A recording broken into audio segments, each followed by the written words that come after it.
You're at the Coaching Inn, 3D Coaching's virtual pub, where we enjoy conversations with people who are engaged in the world of coaching. Hello and welcome to this week's edition of the Coaching Inn. I'm Claire Pedrick and today I'm in conversation with Jamie Fiore Higgins. Everyone has a story when they come to coaching, and Jamie's story is that she worked at Goldman Sachs for many years before leaving for a number of reasons, which she's written about in her book Bully Market, My Story of Money and Misogyny at Goldman Sachs.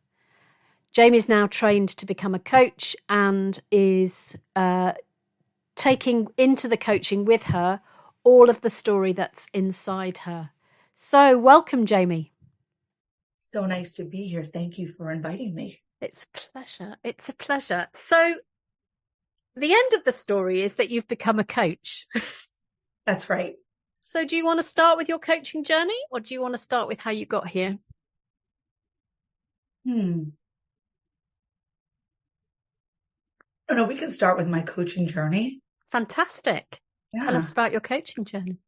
So for me, and this kind of is almost a fulfilled wish going back 30 years at this point, that kind of helping, healing community role is something I always craved as a career.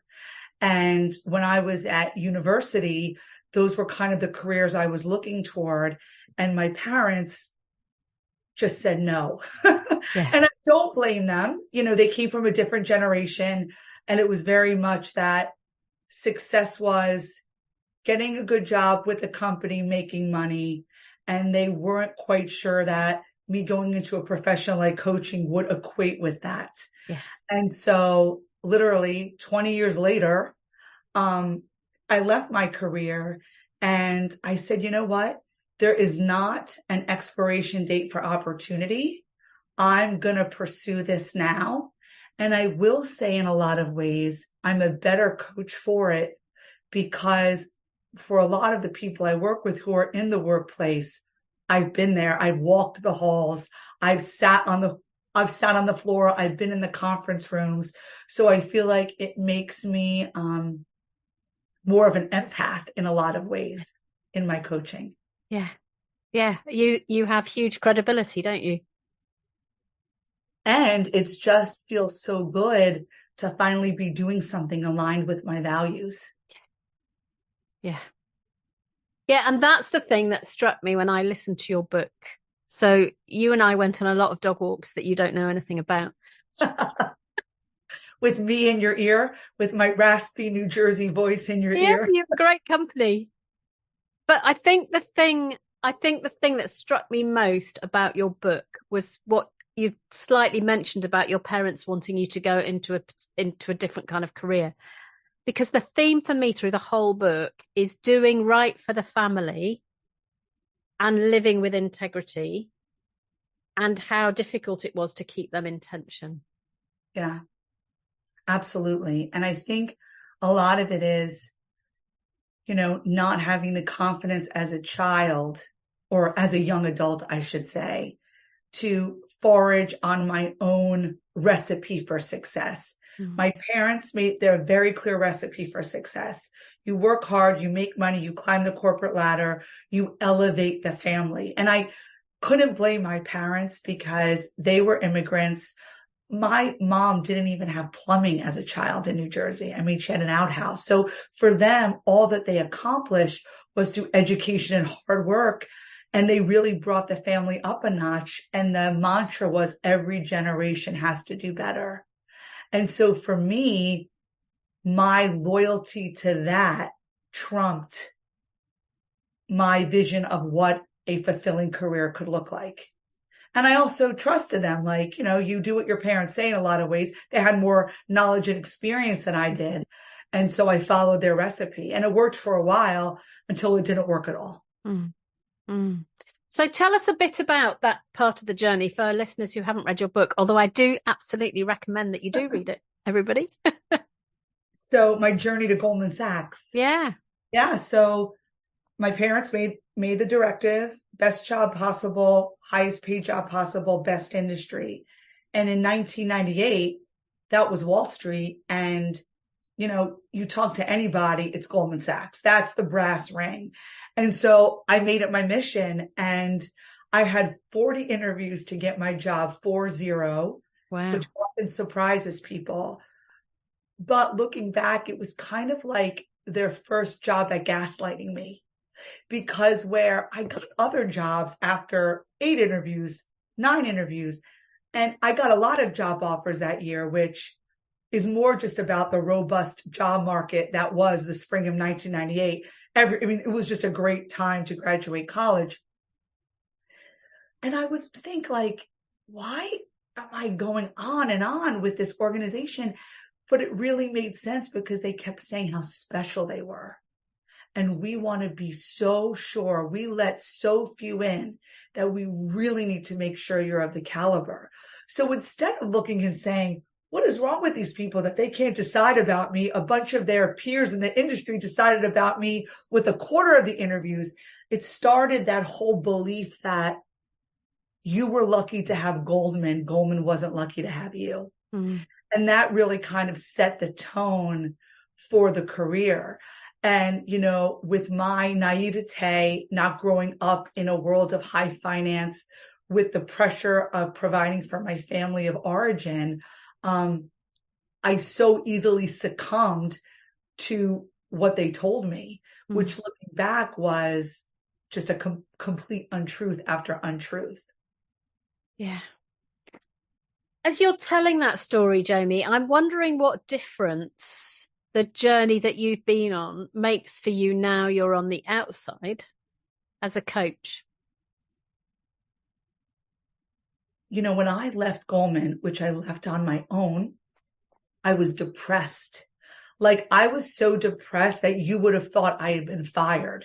And I got really curious about that. And my writing kind of brought it out. And it's something that comes up in coaching a lot, is the sense of identity. And, for me, US, East Coast, New York metropolitan area, if it's not the first question, it's a second question. What do you do? That's how we define ourselves in this area. And it made me realize that the reason why I was so depressed is it's like they took away my identity. And I think that happens to so many people. I dare say even more with women, because I think women tend to also be caregivers, whether to be to children or parents. And so, I think a lot of women think of themselves first as a spouse, a mother, a daughter, a sister, an employee, before they think of themselves as just themselves. And the danger of losing sense of who you are is that you give up control in terms of how you view yourself. So Goldman had led me to believe that I was nothing without them, nothing without their name, nothing without their opportunity. They made me really believe that if I left, all the things that had made me successful would have stayed in my desk in New York City. I think it's really important for employees, and I do a lot of this mindset work with my clients, is get very clear on who you are, what your core values are. So I'll say to my employees, you know what? You might work for JP Morgan Chase. No, you work for yourself, and you just happen to contract out to JP Morgan Chase. So you're always kind of solid with who you are. So if any of those relationships go away, a divorce, your kids go off to college, a parent dies, you lose your job, you still are intact because you know who you are first before you let that blend into all the different relationships we have. I remember years and years ago reading a book, I think it was by William Bridges, called Creating You and Co. And that's exactly what he said. You start with, I am me, and I subcontract to my employer.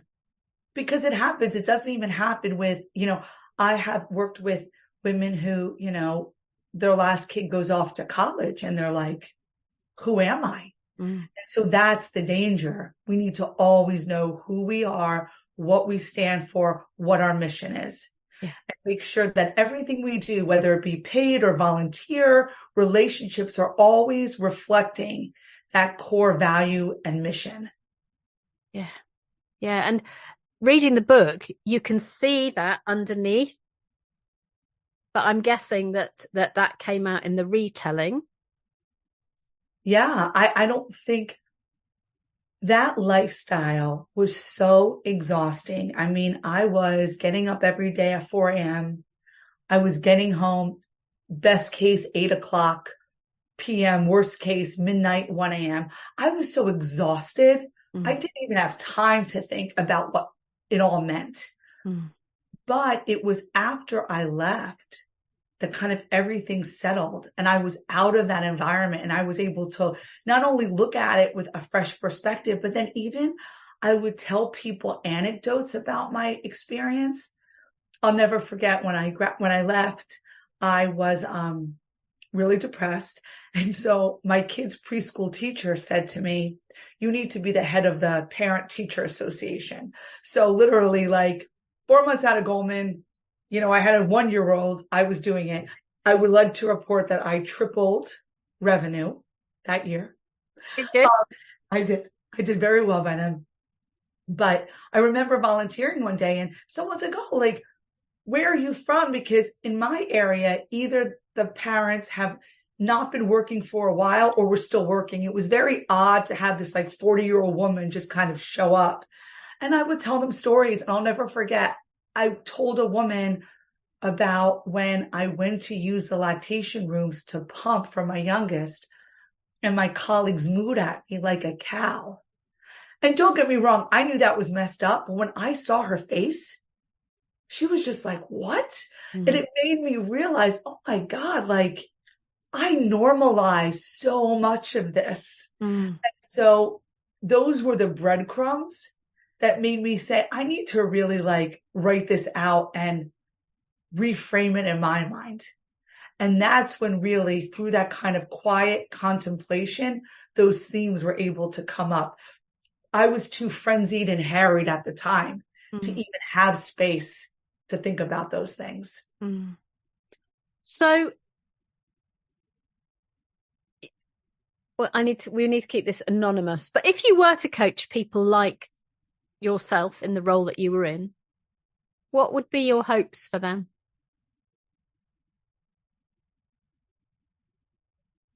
I would hope for them. I would ask that person, what do you want to see? No one ever asked me that. I was always, like I said, following everyone else's recipe. Yeah. I would want to give me the space to say, what is it you want? And really show them that we live in a world of abundance where what you want is possible. Goldman Sachs was very good at creating a scarcity mindset. Ironically, they had an abundance mindset over time and a scarcity mindset over money, meaning they made you feel like you could not make money anywhere else, so you were stuck. And they also made it feel like time was infinite. Oh, if you're not happy with your bonus this year or your promotion, give it a couple years. When I left, I realized, oh my God, they taught me all wrong. Time is infinite.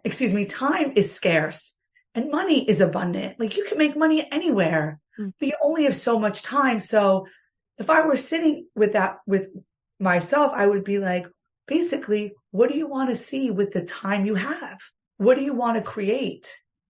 And give them space to really play and think about possibilities. I never even had time to even give that any space to ponder. And I think that's something that really everyone should be able to do. Everyone deserves that space to ponder. And if they find that the answer to that question is not aligned with what they're currently doing, well, then it's like, what's a step?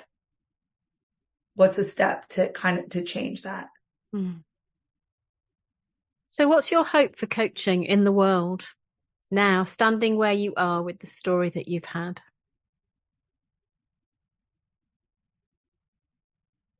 I really hope for coaching to really bring agency and autonomy back, especially when it comes to careers. That's a little bit of my passion because of how my career really changed who I was. I really want my clients to live in that world of abundance, live in that world of possibility, and realize like it is their book to write. And that view of stuck is a mindset. So many people are stuck. They're just stuck. And really letting people take the wheel of their life instead of sitting in the back seat. Some people aren't even in shotgun. They're like in the back. Yeah. I want them in the front and I want them driving and knowing that they have that power. Yeah. How exciting. Yeah. So, what are your plans for the future for you in terms of your coaching journey? What are your dreams of sitting in the front of this vehicle of yours?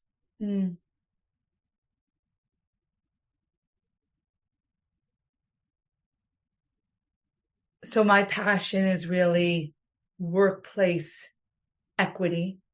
And I kind of think about it from the top down and the bottom up, you know? I don't know if I always joke, I'm still waiting for David Solomon to invite me for a coffee. He hasn't. I don't know if he can. I don't know if he will. But for me, it's kind of one person at a time to keep touching people, especially people in college, right when they start to launch, challenge some of their ideas and assumptions. Like I wish someone had challenged mine. I love working in groups, and really working on mindset and positioning when it comes to their careers. But really it goes beyond careers. It just is life. But I would say like my real passion is women in the workplace and young women as they launch into the world. Whether it be, out of, high school going into university or kind of going out of university and beyond, because that is such the sweet spot for opportunity. That's the fertile ground for opportunity. I mean, I did say there is no expiration date for opportunity, and I wholeheartedly believe that. But being a human is messy, and it usually gets messier as you get older. And so to me, it's like really working with those young people as they launch, and so they can just design what they want on the spot. How exciting. How exciting. So what kind of feedback are you getting about the book, Jamie? I am so lucky. It's kind of a tale of two cities with the feedback. When I first pitched the book to publishers, there were some naysayers saying, Me Too has happened. That was then. This is now. This is an old story. This isn't pertinent or relevant anymore. And I had enough friends still in the industry that I knew it was still very much relevant. I actually think in some ways it's gotten worse since Me Too. But when the book came out, I have been shocked. I've gotten over 1,000 messages, and still to this day, every day I get at least one. Someone who, tells me they feel seen, they feel understood, they're able to reframe their experiences in a new way. But I've also been invited to speak at places and then uninvited because so many organizations are afraid of powerful organizations like Goldman Sachs. And that's been kind of shocking for me. Like, don't get me wrong. I knew why I put up and shut up when I was on the payroll. And I understand why current employees and current clients are going to keep their mouth shut. But even like women's affinity groups are afraid to have me because they're afraid, maybe if they get funding from Goldman, it'll get pulled, or, connections with Goldman will be severed. And so that's been kind of shocking, because to me, it's really showed me how these large, powerful organizations, their tentacles are far beyond just their one workplace, and especially Goldman. I mean, Prime Minister is a Goldman guy. Mm. For you. My governor in the state of New Jersey is a Goldman guy. So, they usually go on to do pretty powerful things, and they're everywhere. Mm. So I guess I've been surprised that so many people with a lot more money than I have and a lot more influence than I have are still prostrate to the Goldman gods, whereas I feel completely free. Mm. And so my view is, I really feel, Claire, people don't like women who speak up. People don't like women who speak up, right? Like, they just want to continue to shut me up, which is great, because it just makes me want to speak even louder. Mm. Because I feel like I have the position to do it. A lot of people don't. I don't think my story is that unique. I think it was unique that I was able to tell it. And so I want to continue to advocate in that way. And it was unique that you had one of the things I noticed in the book is that because this isn't me, through the book, this isn't me is in every chapter. Yes. And I love the fact that you started your exit fund so early. Yes. Yes. So as much as you lost yourself through the lack of sleep and through everything else, you actually were planning your exit. Well, that was my first small step. Yeah. Right? Yeah. It was my first small step. And, in my estimation, in my world, you can't just quit Goldman willy-nilly. Yeah. It's like quitting cigarettes cold turkey. But when that career had done enough damage to my personal life, to my marriage, I said, okay, like, what's my one small step? I need to figure out, like, do I really need to stay? And this is the kind of thing, I talk to my coaching clients about. Like, I feel careers are like a pie. There's that. I mean, I'm really making this quite simple, but there's a economic piece, like what you get paid. There's a flexibility piece. Do you have a life outside? And there's the passion piece. Do I like what I do? And my pie was really skewed. It was all money, no passion, no flexibility. And so when I finally decided, okay, what's one step? I said, you know what?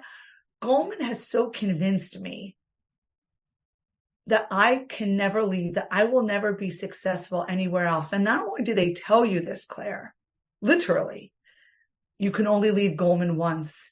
When people would leave, I always joke that a Goldman Sachs divorce is never amicable. It's always messy. So say someone left to do something else, you'll never be successful there. You're going to regret the day you left us. So this was something that was modeled for me over 18 years. And so one of my first steps was, is this really true? And that little spreadsheet of, what my professional goals, my economic goals were, that was my first step in autonomy, because numbers don't lie. You can't be dramatic over numbers. It's what it is. And that was my first autonomy. You know what? I can leave. And the sad part is, Claire, I could have left years before. I could have.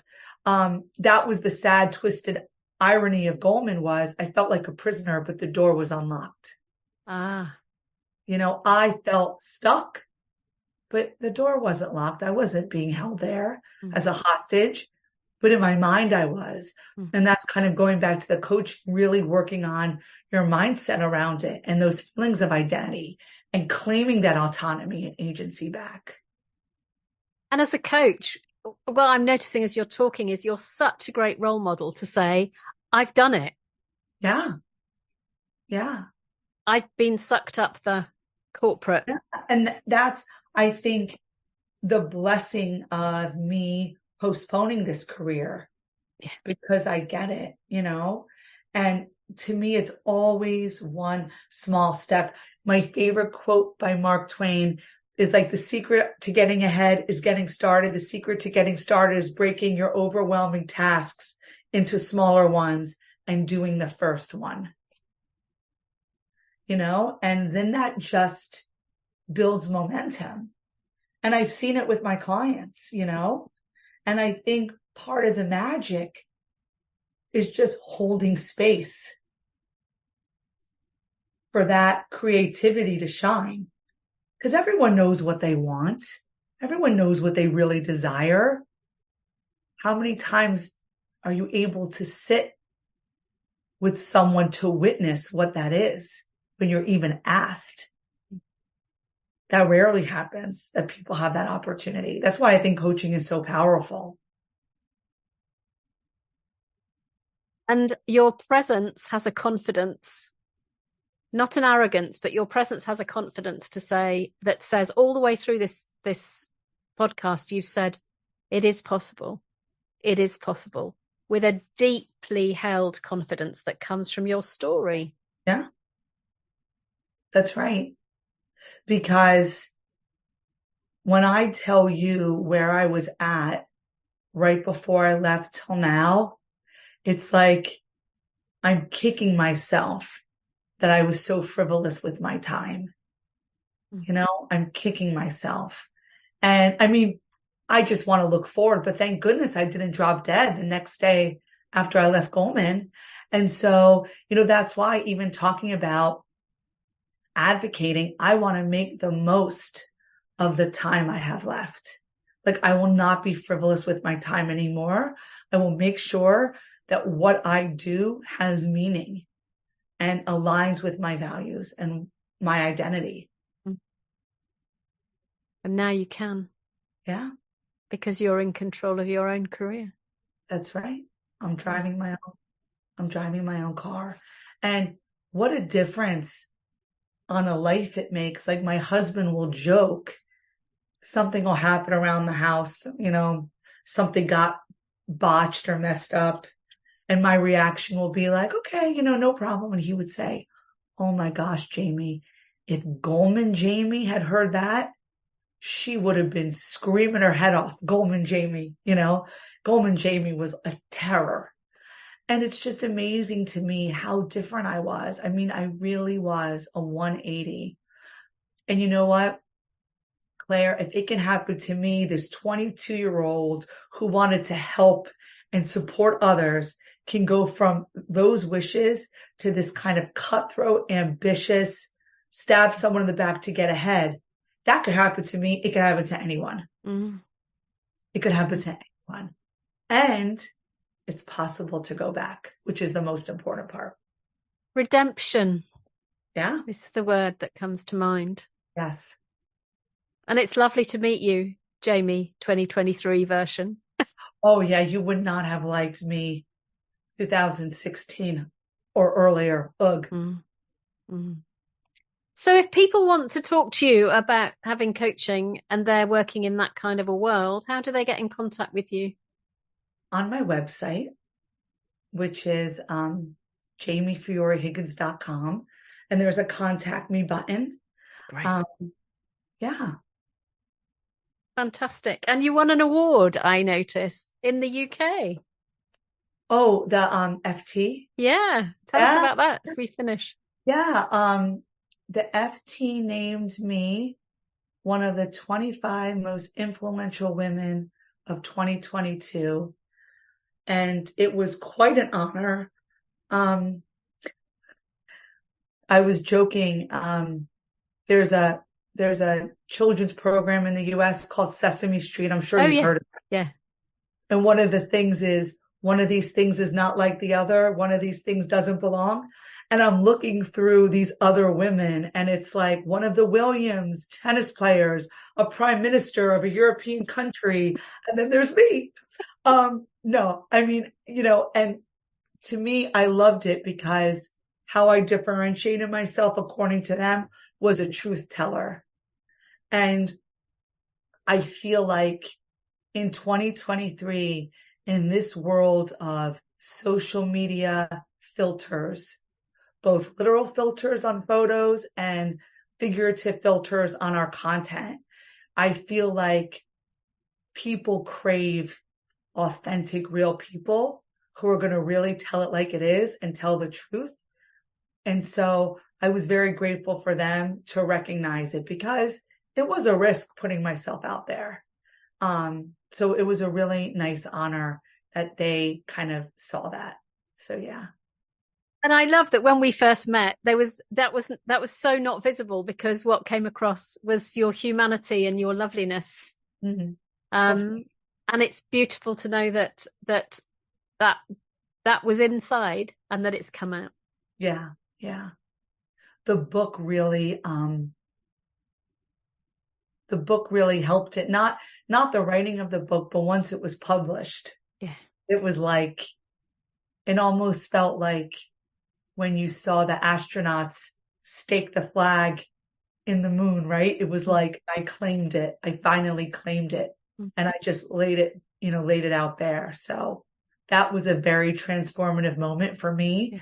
And I feel like it really changed me as a person, as a mother, daughter, wife, sister, coach, everything. Because, as writers, we always talk about show, not tell. And I feel like before the book was published, it was more tell. And that book was like, I'm showing you now, like, this is how to do it. Brilliant. Well, Jamie, thank you so much for coming to the Coaching In.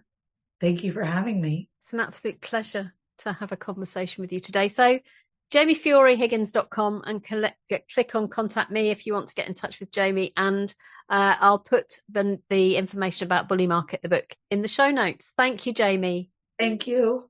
Thank you, everyone, for listening. Bye-bye. If you've enjoyed what you've heard today, we'd love you to share the podcast with a friend or leave a comment on social media. And if you'd like to become a regular at the Coaching In, you can subscribe on Podbean and all major podcast channels. We look forward to welcoming you next time. You've been listening to The Coaching In, 3D Coaching's virtual pub. For more information, check out 3dcoaching.com.